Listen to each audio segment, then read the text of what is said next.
Hello, everybody. So I had a little debate with myself earlier this evening, and I wanted to know if it was evening or afternoon. I didn't know whether to say good evening, everybody, or good afternoon, everything. So I want to do a little audience participation thing here. So if you think that evening starts before 5 when it's getting dark early like this, please make a little noise. Is it evening? It feels like evening. We have one for evening. Thank you, evening. And if evening starts after 5 p.m. for you, make a little noise. Perfect. Okay, so good afternoon, everybody.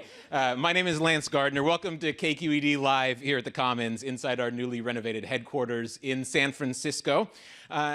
I am thrilled to welcome you into our building, and what we're doing here wouldn't be possible without our season's sponsors. Our season's sponsors are Berkeley Rep, Asian Art Museum, Oakland International Airport, and Comcast Business. The generous support that they've given us has allowed us to produce a diverse slate of discussions, performances, food events, and we have plenty more to come. You can watch beautifully produced videos of all our past events, most of our past events, at youtube.com/KQED, and you can sign up for all of our future events at KQED.org/live.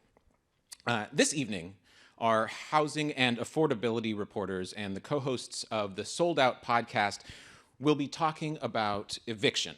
But we can't have an honest discussion about modern day eviction without acknowledging that this and every place in the nation that we call America was inhabited by indigenous people who were unjustly and violently displaced from the land that they called home for thousands of years. So before we begin, I would like to acknowledge that we are located on the ancestral homeland of the Ramaytush Ohlone peoples, the original inhabitants of the San Francisco Peninsula. And I hope that you'll consider this as we talk about the struggles of the current inhabitants of this land. So Sold Out is a podcast that explores the nation's housing affordability crisis. The show and KQED's Housing Affordability Desk were made possible in large part by funding from the Chan Zuckerberg Initiative, and the desk is led by senior editor Erica Kelly. Now, Molly Solomon and Erica Baldassari co-host the podcast, and they report on housing for KQED. Molly is a Bay Area native and UC Santa Cruz alum. Before coming to KQED, she was Southwest Washington Bureau Chief for Oregon Public Broadcasting. She's won 3 national Edward R. Murrow Awards and has been honored by the Associated Press, the Society of Professional Journalists, and the Asian American Journalists Association. Erin Baldassari is also a native Californian. She grew up in the foothills of the Sierra Nevada mountains and in Sonoma County. As a former print journalist, she previously worked on as a transportation reporter for the Mercury News and for the East Bay Times, where she was a member of the 2017 Pulitzer Prize-winning team that covered the ghost ship fire in Oakland. Now, I'd like to welcome, and I'd like you to make a little bit of noise for Molly Solomon and Erin Baldassari.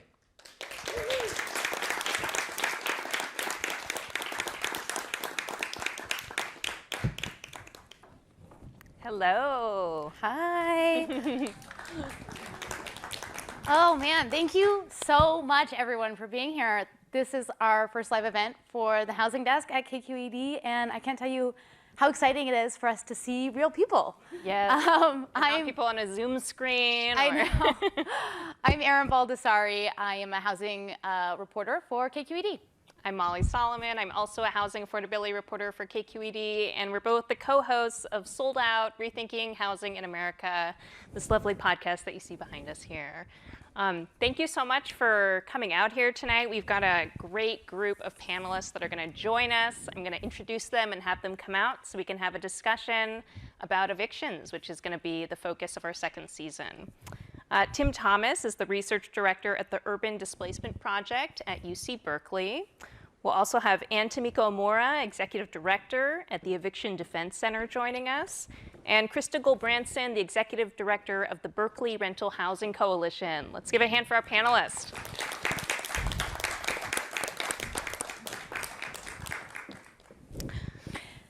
You know, when the pandemic hit, Molly and I immediately started thinking about renters. I think it was really clear to us that, you know, if we were all being told to stay at home, then people weren't going to be able to work, and it was going to be really difficult to pay rent. And we saw right away that, you know, there was a lot of action at pretty much all levels of government. We had grassroots organizing by tenant groups that were calling for rent strikes. We saw city and county governments implement their own eviction moratoriums, and we even saw the federal government put in place some renter protections and mortgage forbearance as part of the CARES Act. And I think all of this also just really underscored the idea, you know, the link between housing and public health. You know, we were at a moment where we were all being told to stay at home, to stay safe, to shelter in place. That can be very difficult when home is unstable or you don't have a home. We also, I think, just in our reporting, you know, we heard a lot of anxiety, a lot of concern, not just from renters who at that point maybe had lost work and lost income, were thinking about, you know, April 1st was coming around, how are they going to pay the rent? But we were hearing this from landlords too, who felt like they were being left holding the bag, and how are we going to pay for all of this unpaid rent? Yeah, so pretty early on, we started to gather data. We requested sheriff lockout data from all 9 Bay Area counties. These are instances when sheriff deputies actually show up to someone's house to enforce an eviction order from a judge.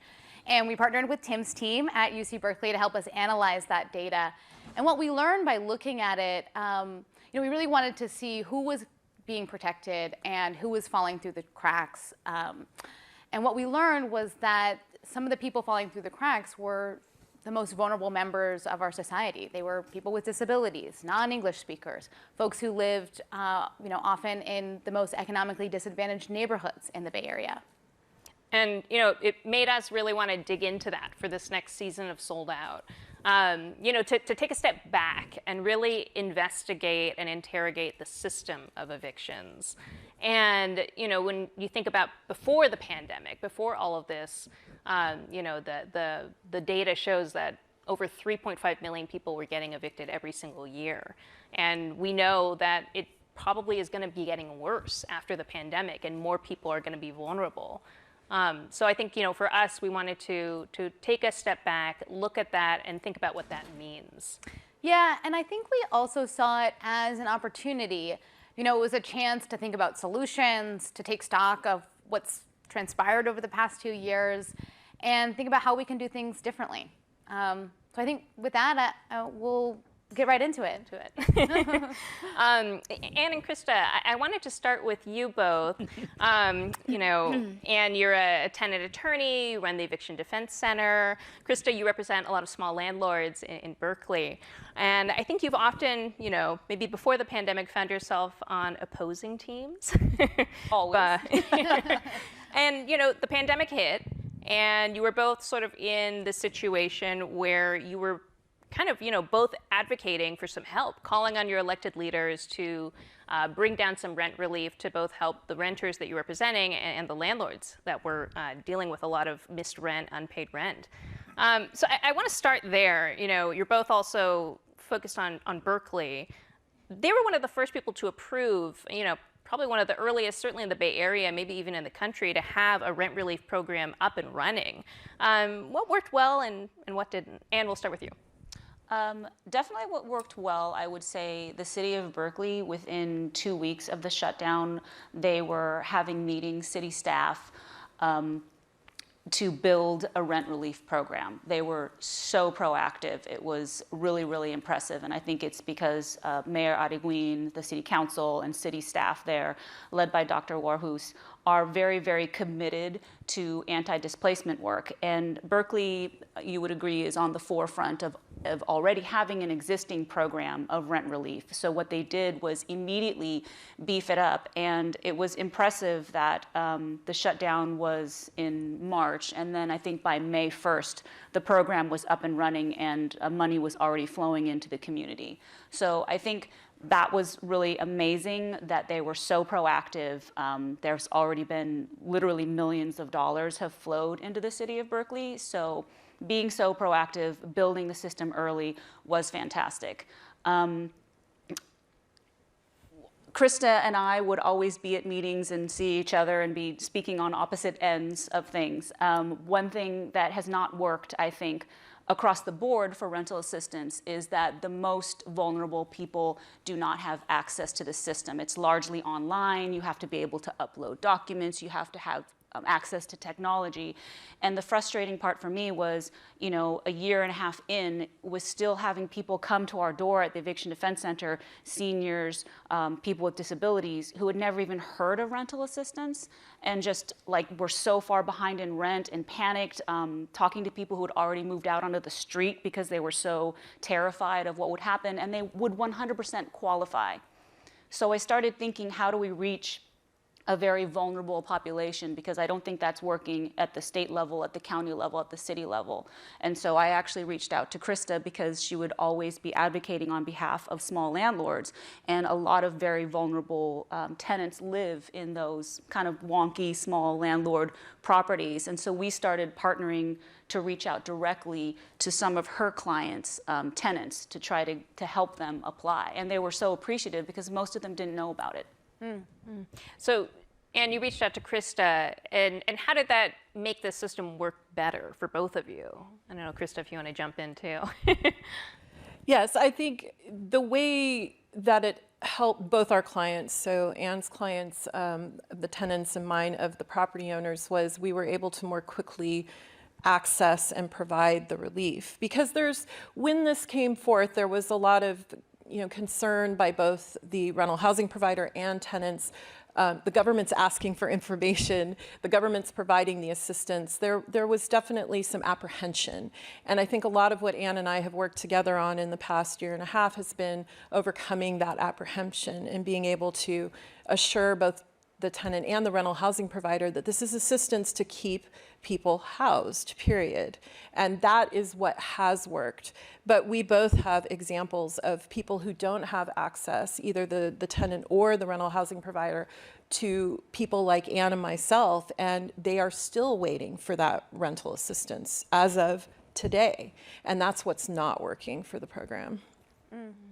Was it weird for you to find yourself on the same team all of a sudden?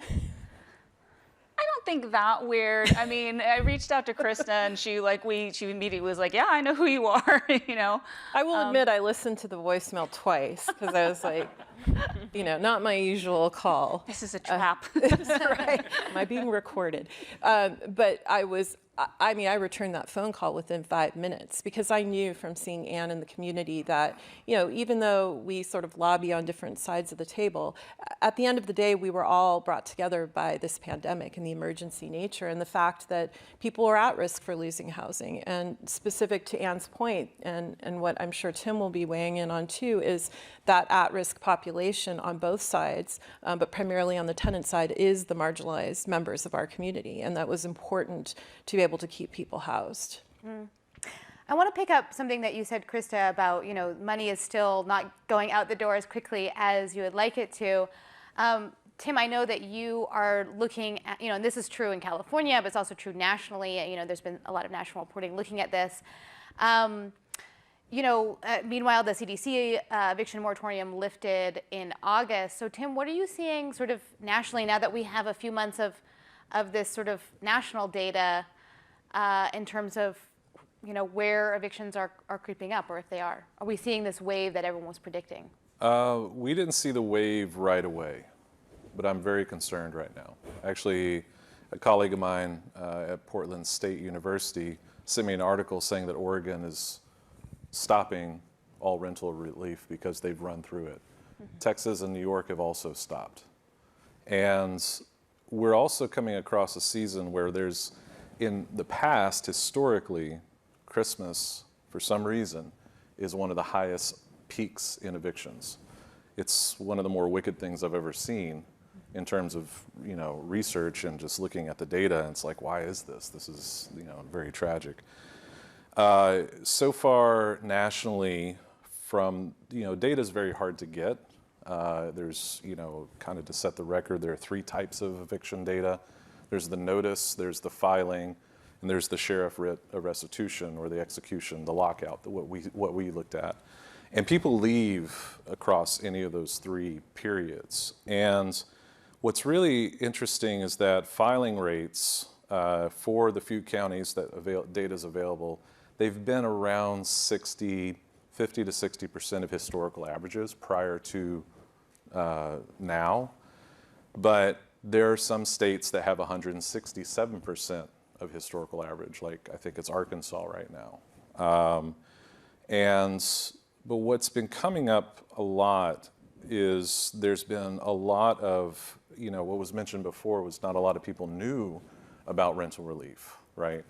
The ERA program, the Eviction Rental Assistance Program that, the Biden administration tried to put out immediately, not a lot of cities have been able to hand that out. When I looked at ERA 1 distributions from January to July, only about 16% of the allocated distributions went out. Some cities are doing well. We calculate, like, for example, Las Vegas was hit really hard through the pandemic, but they've been able to roll out about 77% of their ERA distributions. But then we're hearing stories about Oregon and Texas and New York that have run through their distributions as well. So I think that one of the things that's concerning is the holiday season's coming. There have been a lot of stories about threats by landlords to evict, and those that don't know about the protections that they have, they're actually leaving prior to the notice. So that's untrackable. So that 50 to 60% of historical average could actually be higher because people are leaving prior to the filing process. Tim, what do we know about who's most at risk of being evicted, and where are those evictions most likely to happen? So I've been studying evictions since 2013, and I've studied multiple cities, and I almost don't need data to kind of predict where they're at because the same thing happens. We find them happening in the most affordable areas, the cheapest rent in a city. They happen in the most marginalized communities, the lowest income. But the number one predictor that we've been able to find is the proportion Black. And that's largely related to the relationship or the issue, or what I call the sins of the United States, that started post-slavery, where in 1930s, FHA, Fair Housing Act, enacted the FHA loan. It had a racial component to it, preventing particularly Black households, Chinese, all other groups, to participate in the grand growth of the middle class. And then you pass through segregation, forcing households into urban spaces, concentrated poverty, health issues, environmental issues. And then by 1980, 1990, we have like the last period of strong segregation that we think of when we hear the term segregation. And that's when gentrification started to happen. But what happened was whites were able to get loans, whereas Black and Indigenous and persons of color were not able to get loans in their own neighborhood to help revitalize that. So that started the great shift of urban spaces flipping. So what happens to the BIPOC community is that they start to get displaced somewhere else. And what's tragic to me is that the majority of evictions happen where BIPOC displacement destinations are happening. I just wanted to add to that my office practices primarily in Alameda County, which has a moratorium, so no evictions can go forward. We have our own moratorium. But we practice in one city outside of Alameda County, in the city of Richmond, so evictions can go forward because the state moratorium lifted. And the statistics have just been horrifying. Like, there were 3 months in a row where 99% of the clients calling us, tenants calling us, were people of color. So we're talking predominantly African American and Latinx in Richmond being displaced, and a lot of single moms, seniors. This was the population that was most affected when the moratoriums lifted, and the numbers are really terrible. Yeah. For the season 2, we'll be focusing our first episode on a city in the Bay Area, and I don't know if we should give it away yet, but in an area that has seen a lot of outmigration from the urban core of the Bay Area, and I've seen a lot of people moving into it where they were displaced from high-cost areas in San Francisco and Oakland, and have moved there in search of more affordable rents. And so it's interesting that you see that sort of nationally, Tim. Can I add one layer, Yeah. an additional layer to that from the other side, so to speak? We know in the same city, Richmond, and other cities in which there are large BIPOC communities, we know from stories that there are owners, small rental housing providers, that also acquired their properties when they were being redlined. They could not get conventional loans from the banks. And they created lending communities within their own community. They would allow a neighbor to buy the duplex and pay over a period of time with a very low down payment. And those owners are really few and far between these days, and some of them are really hanging on by a thread due to the eviction moratorium. And so my concern and the population that I'm speaking about today and the work I do is protection of those owners as well, so that they don't leave the community, sell to a larger investor, and then those people of color who are the tenants lose their affordable housing. Because we do know, all three of us working in this business, that many times an owner of color or a small owner will rent at a more affordable rate to a tenant in those communities. So I wanted to add that additional piece to it. Yeah. I think we've seen this backed up nationally by some of the studies on housing providers who have participated in rent relief, showing that, housing providers who are themselves people of color tend to rent out to, people of color who were then most impacted by the pandemic. And I wanted to go back to you because, you see these disparities playing out every day in eviction court. And the people that you represent, but it hasn't really, the issue of housing stability hasn't really gotten the attention that it's seeing today. So how has the pandemic changed that, or why do you think that is? Why do I think the pandemic has put a spotlight on housing? I think it's because the pandemic affects more than just brown and black people, because I've been doing this for 25 years and I feel that housing is an extremely important issue, but I think 25 years ago nobody really cared about housing because it was really only displacing low-income people of color. And then every time we see like bubbles burst or things like the pandemic where whites and Asians are also affected, it suddenly becomes an issue. That people are interested in and that people are interested in funding and fixing.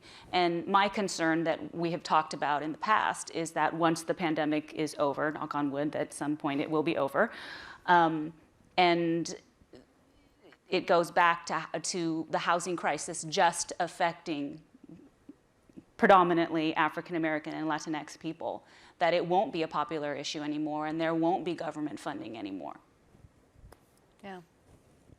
Kind of thinking about how the pandemic has changed things for you, or how it's changed things for folks, thinking about housing. I think that the two of us, we've done a lot of reporting over the last couple of years since we've had the desk up on this idea of housing as a fundamental right, housing as a human right. I think that it's something that we hear at, chants among housing advocates, at rallies and protests. That was the first time I had heard it, was at a Moms for Housing rally. And it was like, oh, this is a thing that everyone chants and knows.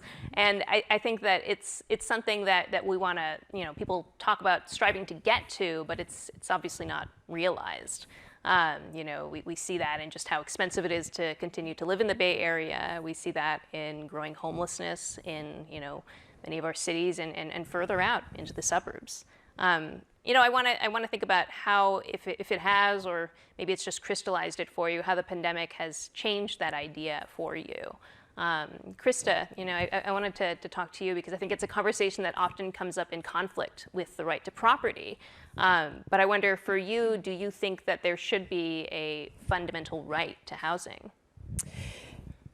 Yes, it's a very good question. And I think actually even prior to the pandemic, mostly in the past decade, housing insecurity and the negative impacts of housing insecurity, especially in areas like the Bay Area, has really elevated the conversation and provided more of a focus on it. And that focus is one that's sort of philosophical, social, and ethical. And it is that debate of, property rights versus the right to housing. And it's a difficult one because when you pit them against one another, all you're left with is that one has to win out over the other. And in my work, I don't actually believe that. I believe that the right to housing is really critical and important. And one of the top things that we do as rental housing providers, and during this pandemic, has been to provide housing at all costs, meaning at no compensation for that. So I think that it's a very difficult argument and discussion.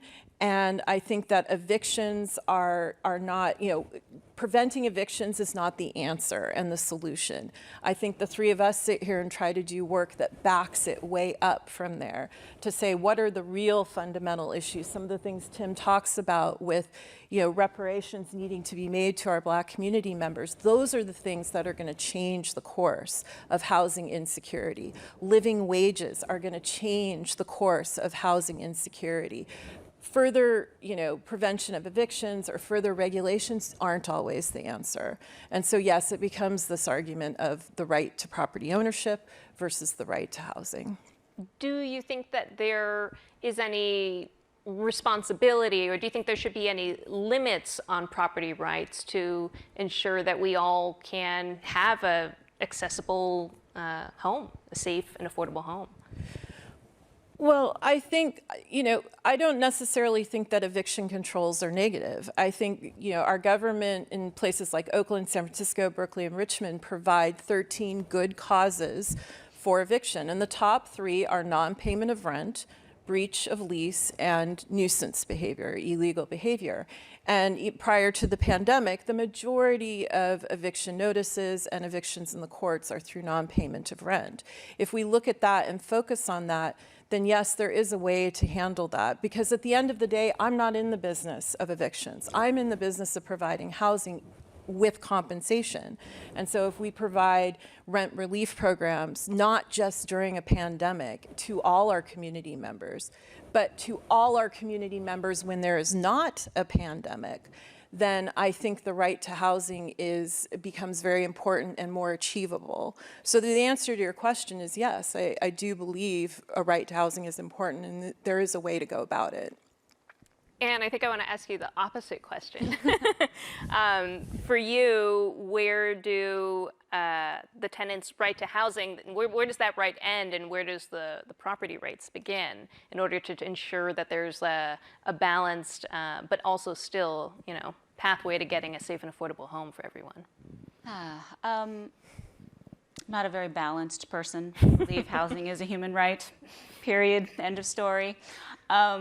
I do think that we need more affordable housing, and I think that if anything, this has taught us that we need more rental assistance programs, that nobody is immune. If I had $1 we've probably done over 2,000 rental assistance applications throughout the Alameda County, and we get so many people who are like, this has never happened to me, I can't believe it, I've always paid rent on time. But we live in the Bay Area where, a lot of people are living paycheck to paycheck and are one bad incident, one funeral expense, one car breakdown away from facing an eviction. And I think there needs to be regular rental assistance programs that are funded.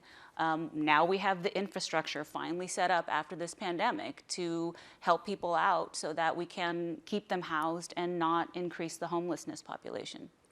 Yeah. I think one more question and then we'll get to audience questions. But if there's been any silver lining to the pandemic, I think it's that it's brought this issue of housing stability to the fore.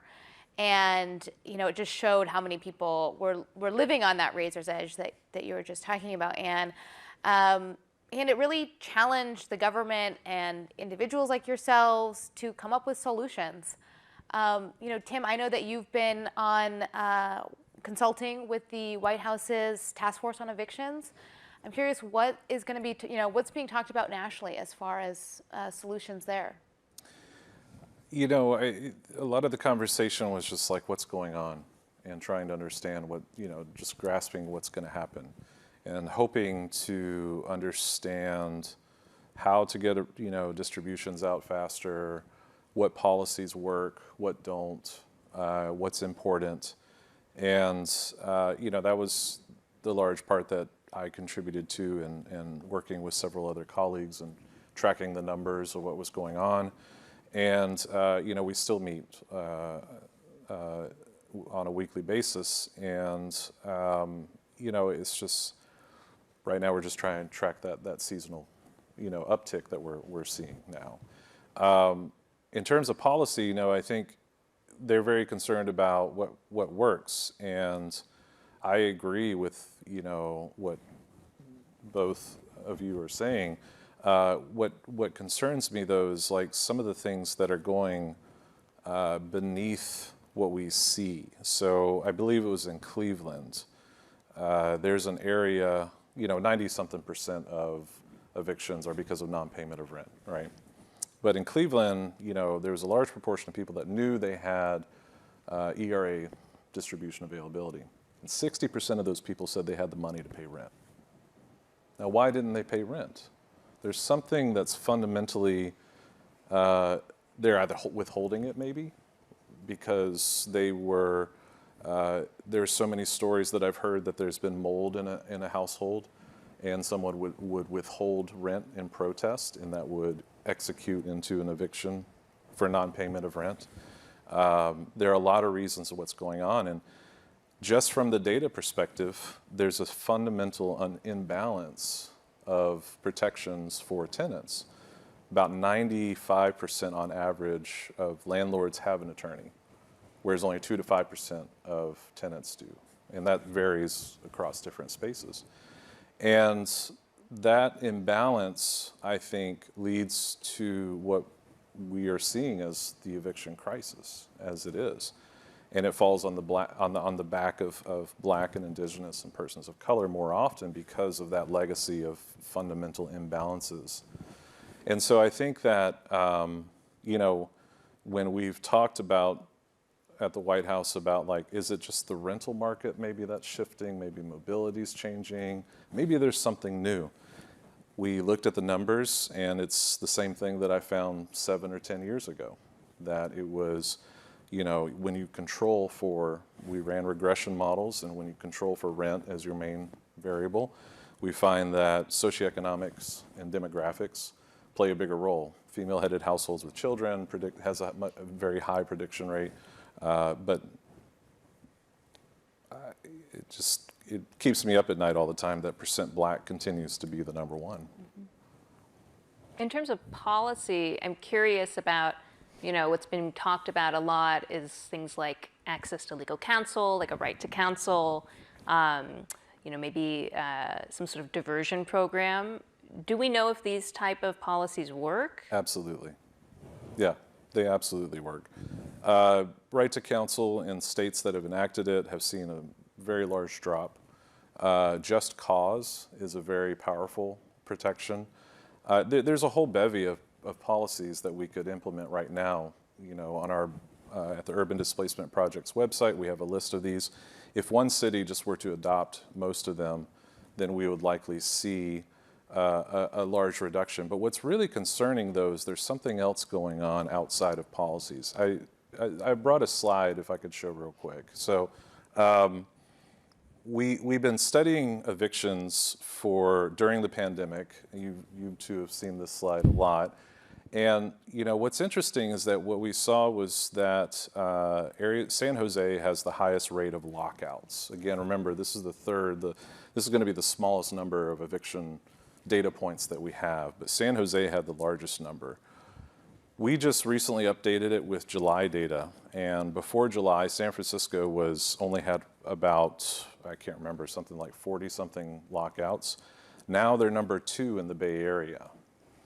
My first theory was that policy helps protect against evictions it has a very strong impact. Because if you look at Oakland, we only had like 14 evictions. But now that San Francisco popped up in second, I'm starting to rethink that a little bit, that their policies play a massive role, right? And San Francisco is a unique city. You cannot compare it hardly to any other city in the United States. It should have gentrified much more than it did.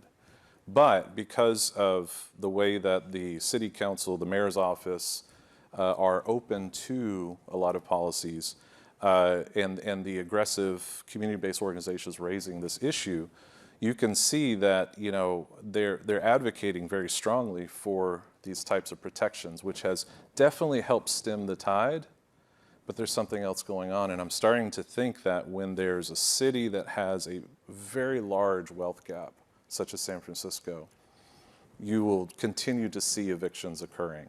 And for those kind of reasons I brought up earlier, that maybe there's something else going on. Maybe there's something, they're withholding their rent, or there's aggressive landlords. I've sat in legislatures testifying next to a landlord who said the most racist comments I've ever heard in the state of Washington, nonetheless.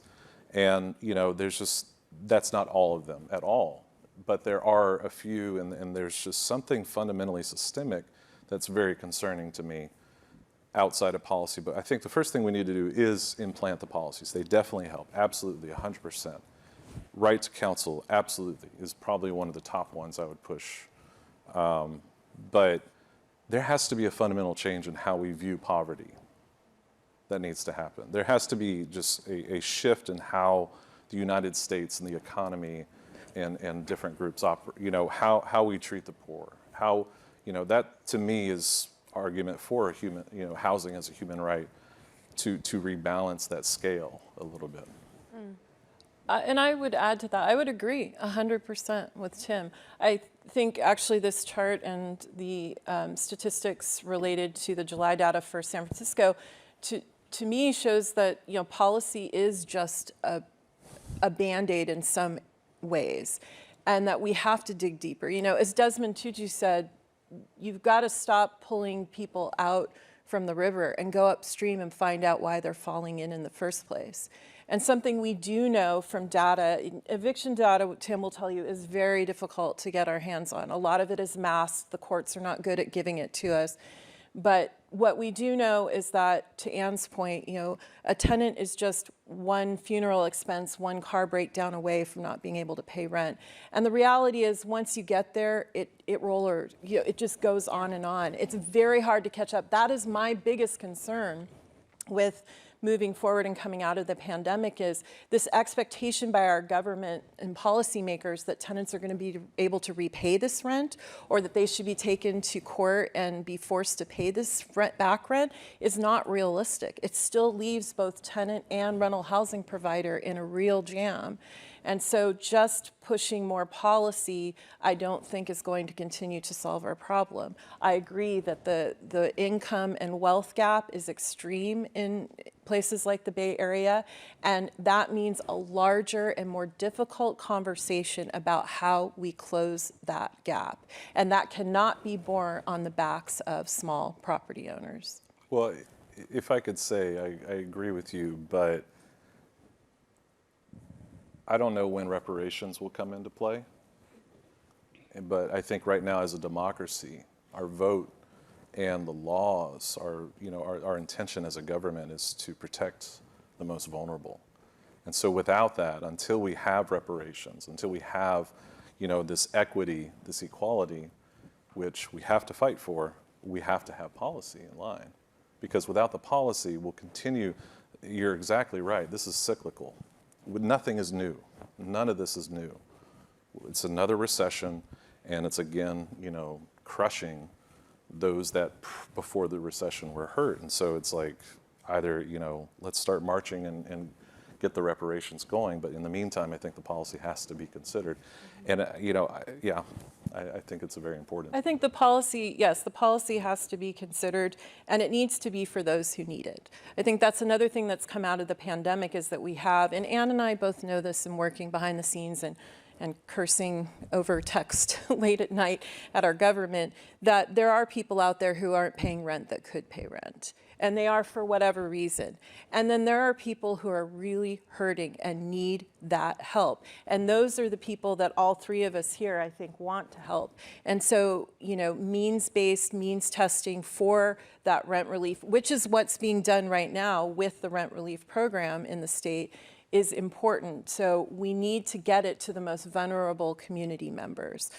So I think the most important thing also is outreach, because you can have the best policy, which we need, Yep. You can have right to counsel, and you can have rental assistance. But if there are people out there who don't know about it because they don't speak English or they're very, very low income and they just don't have access, they don't know about it. You can have the best policies in the world, you can have a free lawyer, but I know I have thousands of stories of people who did not avail themselves of that help.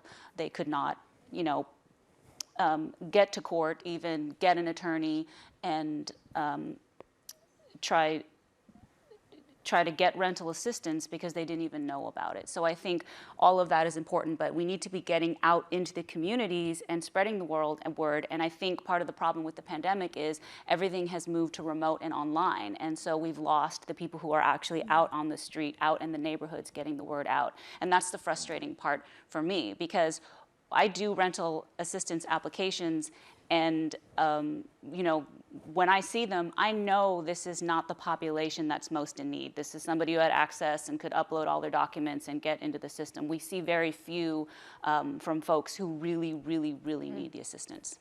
Wow, that's so interesting. I remember visiting with some workers at Monument Impact over in Concord who were doing rental assistance, and it was just so interesting to me that the biggest barrier that they had was actually having people remember their passwords.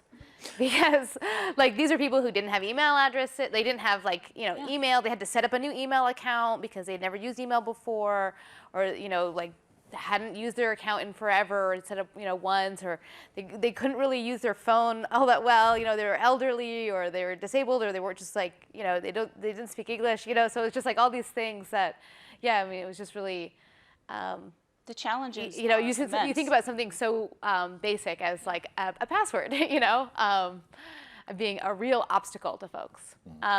So I think we want to go to audience questions. We have someone here. Oh, I think there's one in the front here. So she's got the mic. Great. Hi, my name is Elaf Yusuf. I'm a housing and economic policy analyst at United Way Bay Area. Thank you so much for doing this.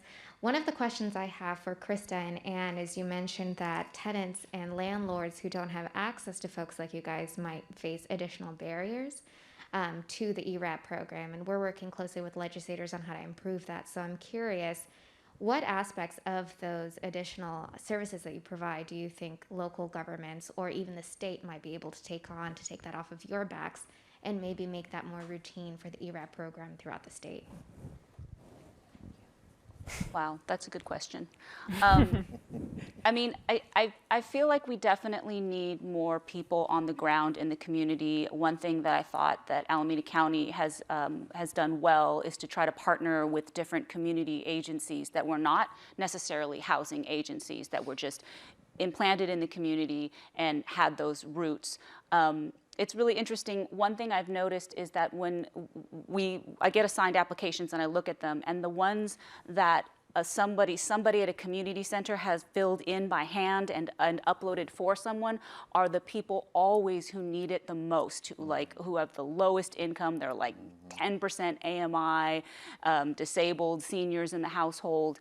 So we need those community outreach workers, like literally sitting out in a community center, filling out the paper, saying, well, let me just photocopy that ID for you? Because I've told Molly stories of trying to do applications for seniors, and we get seniors who are immunocompromised. So it's not just that I can't have them come to my office. It's not safe for them to come to my office. So, we're trying to do things by text, and, we have clients sending multiple pictures of their hand to me, and it's like, no, that wasn't it. I just need your social security document, and we just can't get it. And so then we're relying on snail mail. So actual physical people getting out there helping people fill out these applications and gathering the documents that they need would just be amazing.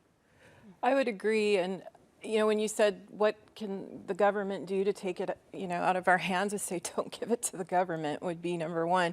I think part of this has been an abject failure of our larger government. I think local agencies, Berkeley is a perfect example. I mean, back to the beginning of our conversation, when the eviction moratorium, or the shelter in place came down, I called Mayor Erin and I said, let's put an eviction moratorium in place. But my caveat is I want rental relief from that. And actually, just to let you know, that was a $3 million program. $1 million of that was through landlord tax, a tax on larger landlords. So my preference, and I think the way it would work better, is almost treating it like get out the vote. We go out, we are a community that knows how, through grassroots efforts, to make it to people's doors and to bring them what Ann is talking about, which is that direct assistance, and be able to put those applications through. So if anything, yes, really, God bless Ann. She's up late at night, hand doing all of these applications. We need more Anns, we need more me's, more people on the ground to fill out those applications and get them in. Krista, I'm curious if, and I'm sorry I don't know the answer to this, does Berkeley have a rental registry? We do, actually, and we are one of the few communities that has a rental regulation requirement to submit eviction notices. So both notices and then unlawful detainers. So I've been able to look at some of that data more specifically, even though we can't get data from the court over the years. But yes, we have a rental registry. So is there a way for the government to sort of directly communicate with all landlords in Berkeley? Absolutely, absolutely. And why weren't they able to get the message out about rent relief? 90% of the time the response is money, budgets. I mean, we have to respect that cities have also hurt during this pandemic financially. Commercial retail properties have suffered. A lot of us, if I don't have income on my rental income, I'm not going to pay the city a tax on that income. So for them, a lot of it has been their own resources, lack of resources, having to cut staff, and then the money to actually get out that communication. But I must say, my experience, and I'm sure Ann and Tim's as well, is the government really isn't the best communicator, nor are their systems quite up to date with multiple ways in which people need to be communicated. Mail, email, social media, you have to get it on all angles, and they're just not able to do that. Any other questions? Over here. Hi, thank you. My name is Alina Yin, and I'm actually from San Jose, and I was really surprised but not surprised to see the statistics.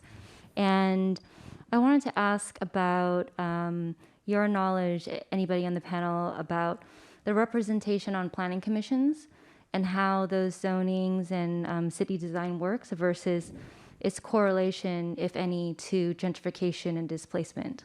And we had spoken earlier about accessibility in local government. And I think a lot of cities have boards and commissions that really kind of work on these policies and try to have a more collaborative approach, but it's not very accessible. And so, the role of commissions, boards and commissions, and what it has to do with community involvement and how it affects housing. I know sort of anecdotally a little bit that, typically renter representation on planning commissions and city councils is very minimal, if at all. I don't know that we've done a comprehensive study, but I think there have been some, a couple years ago, I think I remember seeing, I can't remember if it was the Mercury News or the San Francisco Chronicle looked at the number of renters on the city council and like the percentage of homeowners versus renters. And that holds true for the state assembly as well. So, I think, yeah, it's a big gap. I don't know if y'all have anything to add to that. I think one of the hot topics this year and probably going into the election next year is going to be the word upzoning, which I think you're speaking to, which is the elimination of single-family home zoning in many communities. And Berkeley is really trying to make inroads in on that. And that's something I actually do believe in. I do believe in the opportunity to create more housing in California as in general, but especially in areas where supply and demand are just a reality. The less supply you have, the demand higher, the prices go up, and allowing community members that otherwise were not able to be within a particular community because they were zoned out through racial discrimination, now providing them the opportunity to either buy or make a home in those communities is really important. There is a large gap between representation within the government and the policymakers and the people who live in the community. And to some of the points made here, I mean, it's very unrealistic to think that the average person could do their civic duty. Because you think of some of these vulnerable community members we're talking about today that should have rent relief, there's no way they can get themselves to a meeting, be in a commission. It's impossible. They're living, paycheck to paycheck, and to think they can come and spend. I mean, I sit in these meetings 6 hours at a time, Ann does too, just to make one comment. We all three know that that's not a reality. It's a luxury the three of us have by being in the business and making this our living. So I think there's a great gap there, and I think it's very unfortunate. But I think there's a lot of opportunity in this discussion of upzoning and the elimination of single-family home zoning. I will say that there are several cities with rent boards that have renter participation. So, for example, in Berkeley or it's 100% tenant on the rent board in Berkeley. There's no landlord representation.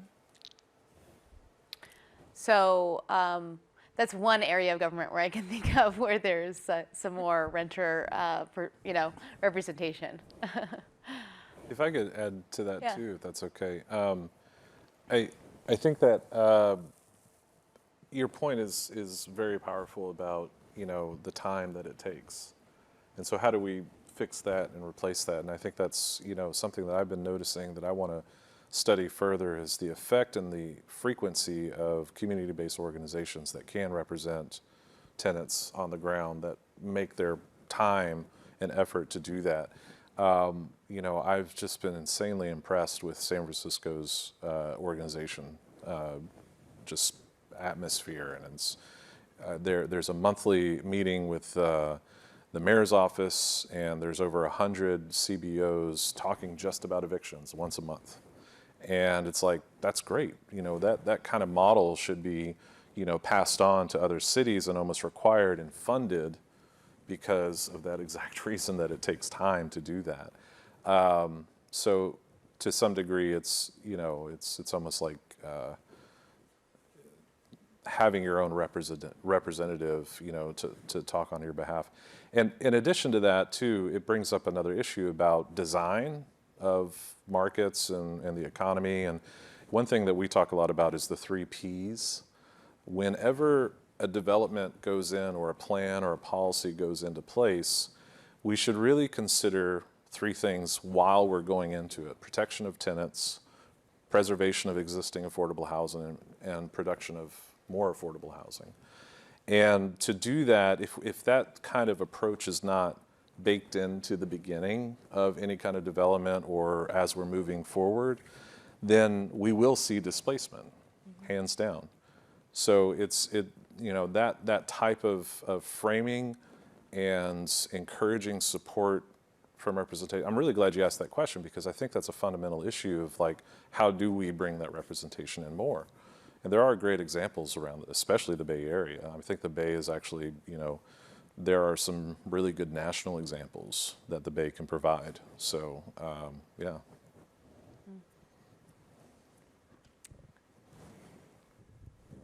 Another question? Oh, here. Oh, the second row, yeah.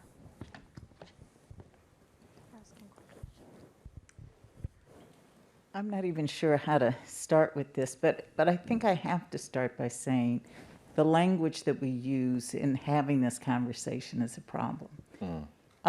So, for instance, when you're talking about the applications, I think that any application for housing should not be more complicated than the people who are supposed to fill that application out. So what is our obsession with like data on a level that you've got somebody who's compromised?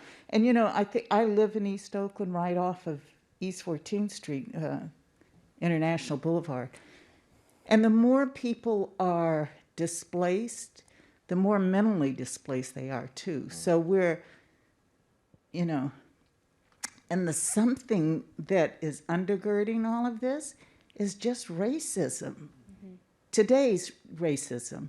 And also it wasn't post-slavery, it's from the beginning of the, you know, so we have to, I think, have a more honest conversation.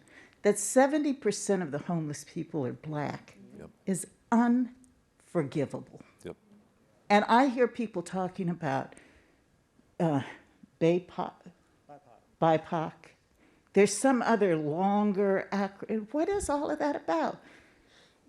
No one should be home. And I'm a filmmaker and did a film recently, and one guy said, you know, there's this motto, housing should be a human right. He says, yeah, everybody agrees with that. The problem is, who do people think are human? Thank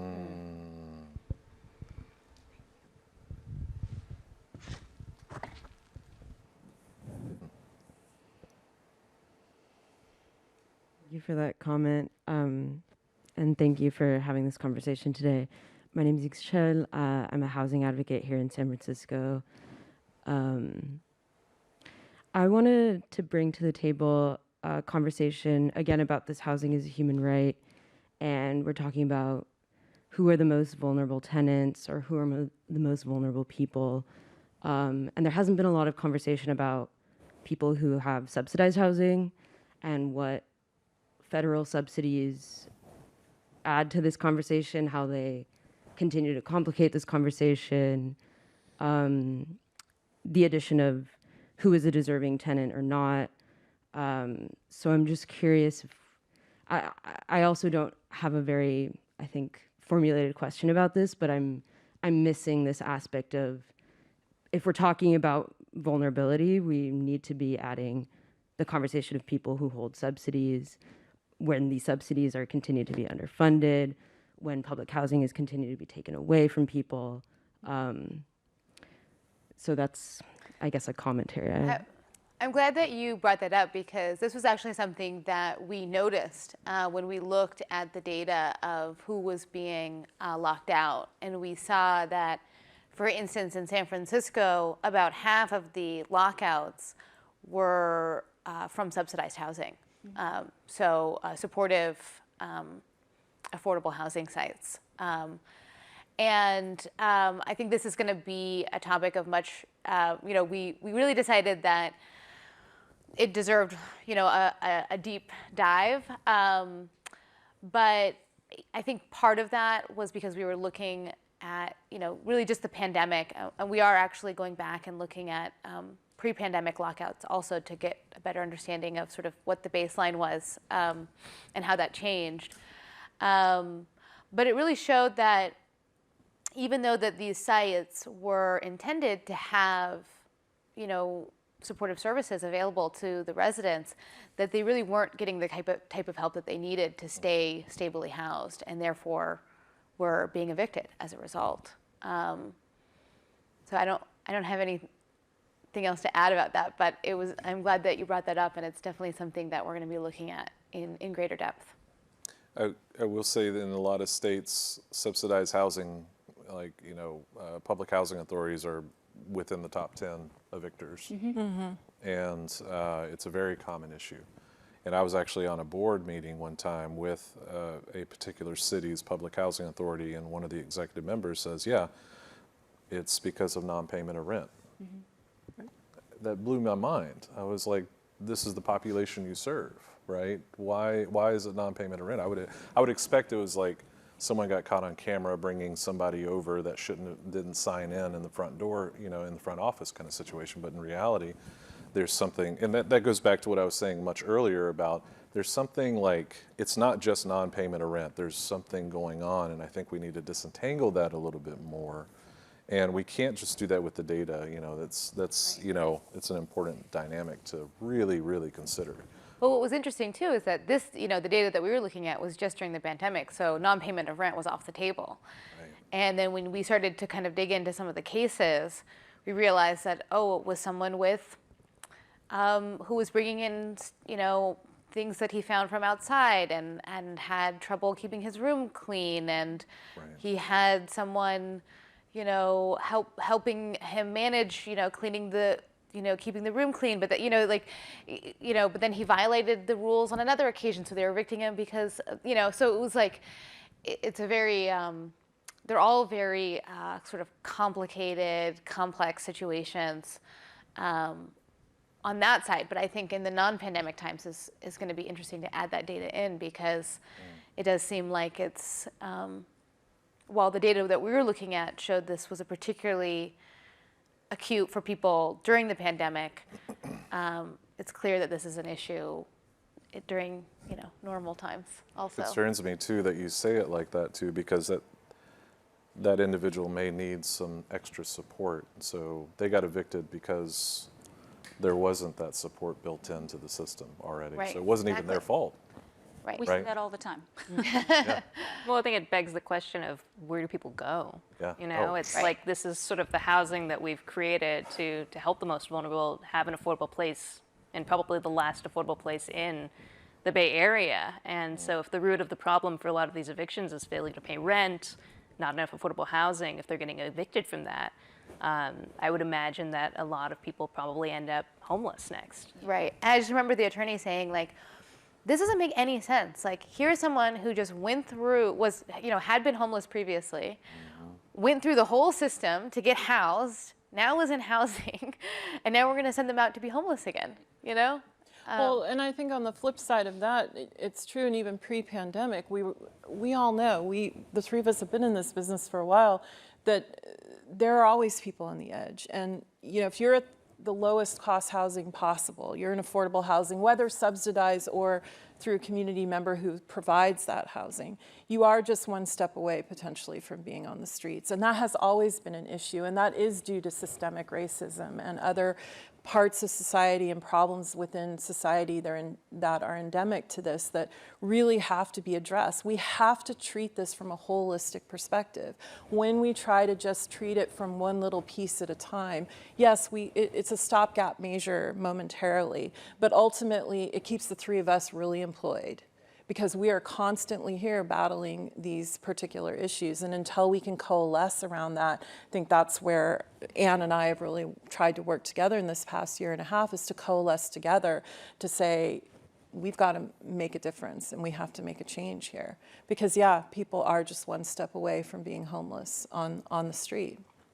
And listen, that's the last thing I want to do, which is why I am not in the business of eviction. I'm in the business of providing housing, and I need to be compensated to a level where I can continue to afford to provide that housing. And that's what we're looking to our government to do during this pandemic. One last question, if anyone has one. Yeah, go ahead. Sure. So up at the front row. Yeah. I had a question about the data that you guys presented. Our team has been really struggling to get some eviction data, and I think somebody on the panel pointed out it's kind of a black box. So it sounds like the data is just evictions, period, not just non-payment. And I was curious, what we've been noticing with our partners on the ground is there's an uptick in eviction cases for reasons outside of non-payment. So it's almost like landlords have found a workaround to find other reasons to evict tenants for non-payment, but not for non-payment on the books. I'm curious, what policies would you recommend we put in place in addition to strengthening anti-harassment policies to prevent that from happening, not just now during COVID, but even after COVID? I would say right to counsel, universal right to counsel, because it's so hard for tenants to go to court and to battle a pretext eviction is what we call them, when they say, oh, I'm actually evicting you because, you have an extra person living there, and you're like, I've had this person for years, or you have a pet, and you're like, I've had a dog for years, but it's really because the rent is too low, or maybe they're lagging a little behind in rent. Those cases are really hard to peel the layers off, and I think the laws are only as good as if you have someone to enforce them for you. And so that's why I think like the policy of universal right to counsel would be really important, because housing is a human right. So if you're about to lose it, you should have someone in court representing you. I honestly think that, even in civil, criminal cases, a public defender is provided for you. In an eviction case, a public defender should be provided to you, because it is as important and detrimental to have that representation. A lot of people talk about navigators. Like we've had many conversations, well, in the back, seat, we've talked a lot about like, well, how can we just avoid like the cost of legal representation, right?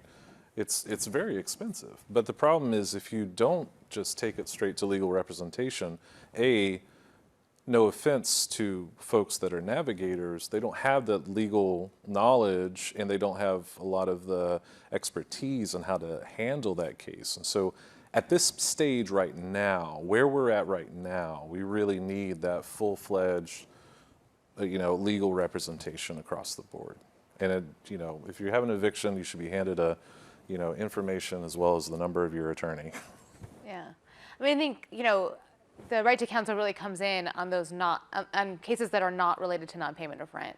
Because non-payment of rent is pretty straightforward. It's like give someone rent relief. It's those other cases that tend to be a lot more complex. They also lead to really good resolutions between landlords and tenants too. Right? Yeah, I would add to, there's a debate on right to counsel, and I'm not sure I agree with my panelists on that, but I do believe in sort of a right to mediation, because listen, litigation on either side is very expensive. It's either costly to the community to provide that for a tenant if they're not represented, or it's very costly to the owner to do that. And my personal experience, I started this business with an eviction. My neighbor, before I even had rental housing, an elderly Latinx woman who had a tenant who, unfortunately, she bought a duplex, she had a tenant. The tenant paid $800 cash every month. They didn't have a lease agreement.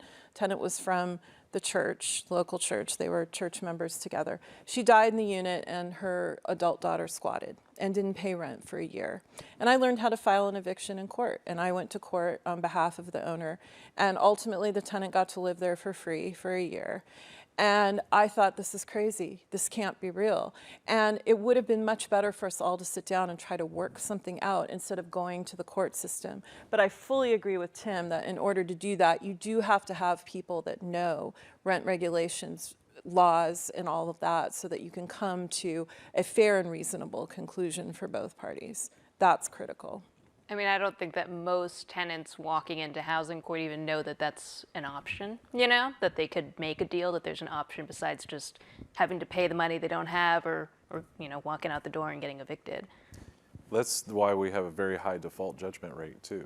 In some states, 30 to 40% of people just don't show up. Right. And that goes back to everything we've talked about, no information, no, access. To even get to court.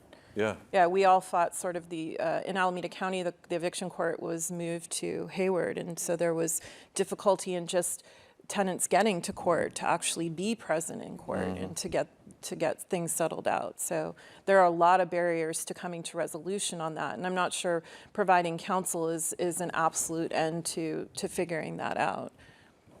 Yeah, I'm not a big fan of mediation, just because I feel like the way it's run, it's typically run by the court institution, and I feel like the clients that I serve really tend to get rolled in mediation unless they have counsel. So that's why I feel like having counsel is such an important piece. Yep. Yeah, it's interesting. I was talking to a mediator at court who was, he's also an attorney, but he represents both landlords and tenants. And he was telling me that he just hates doing mediation when one side isn't represented, because they'll get presented a bad deal and they'll accept it, and then they won't know that it's a bad deal, and he can't advise them as a mediator. So, he just kind of has to be like, oh, you really shouldn't have done that, but okay, are you sure? And he can't really do anything. So yeah. Well, thank you so much, everybody, for coming out and for spending your Saturday. I think it was afternoon. That's what we all decided. Maybe it's evening now. But thank you so much for coming out. And I just wanted to remind everybody that we do have a sound booth outside of the PRX Podcast Garage. So if you haven't already and you want to share a story about housing, your own experience, or just what home means to you, we'll have a producer on site to record your story. So feel free to stop by. And thank you for coming tonight. Yeah, thank you so much. And thanks to our panelists. Have a great night, everybody. Have a great night. Thank you so much.